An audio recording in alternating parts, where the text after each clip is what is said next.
Hello and welcome to this video where I will show you how you create this health bar. So when you run into a thing, you will lose your health. So first of all, inside Roblox Studio, go and create a base plate project. You can of course go and create this in your own project. But the first thing we will do is to go to this starter GUI and hit the plus icon and create a new screen GUI. And let's go and rename it. So just click on it and hit F2. And then we can go and say health GUI. We can then go and create the actual box that we want to display the health in. So again, let's go to the health GUI here and the plus icon, and let's go and create a frame. So now you can see we have this box up here. We can just go and drag it and stretch it out as long as you want. And again, let's go and rename it. You can also just click on it instead of F2, and let's go and call it container. And this container, we actually want it to be red. So you can go to the background color and go and choose a red color. We can also go and make a border.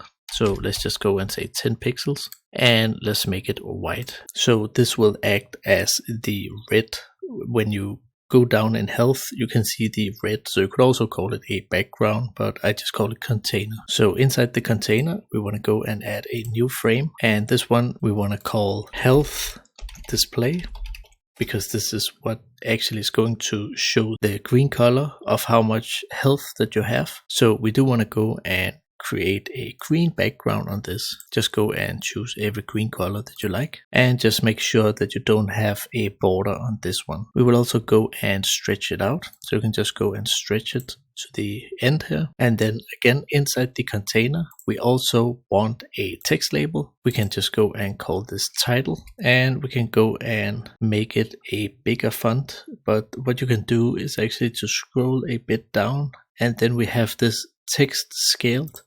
So it will just scale whatever size you make the box here. And then let's go and make it bold also.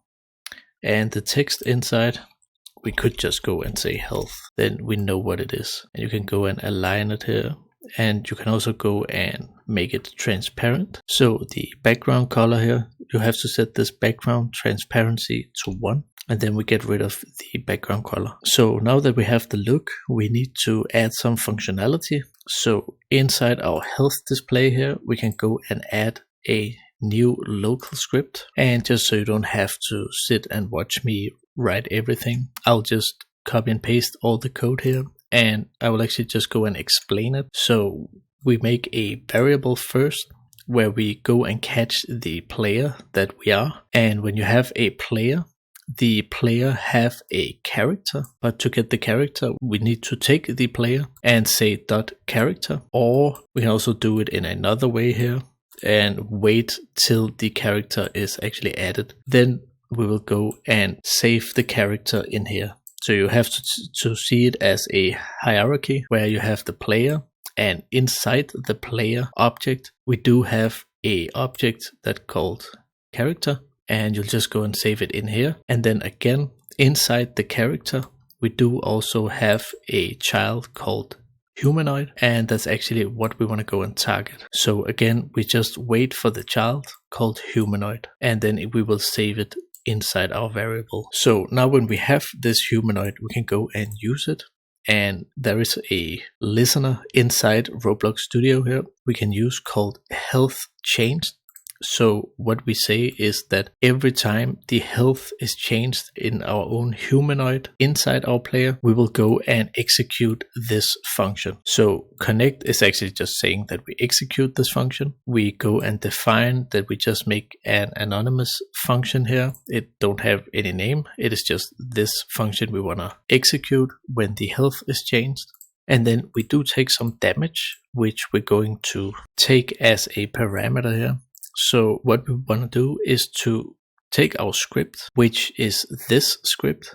We want to go and take the parent of the script, which is the health display. So it is the box, the green box. And then we want to go and resize it. And then this is the way you're going to resize it. You use something called udim2. And then we want to make a new instance here where we take the damage and say that we want to divide the damage with the humanoid health, or actually the max health that the humanoid can have, and that is just the first size here. And actually I just skipped a thing because this should be 1 by default, and then we set a 0 and a 1 and a 0. So if we just go back to the UI here, we take our health display, we want to size it to 1 comma 0 comma 1 comma 0. So before it was in pixels that we actually just manually took it and put it inside our container, but now we just say, when we say 1,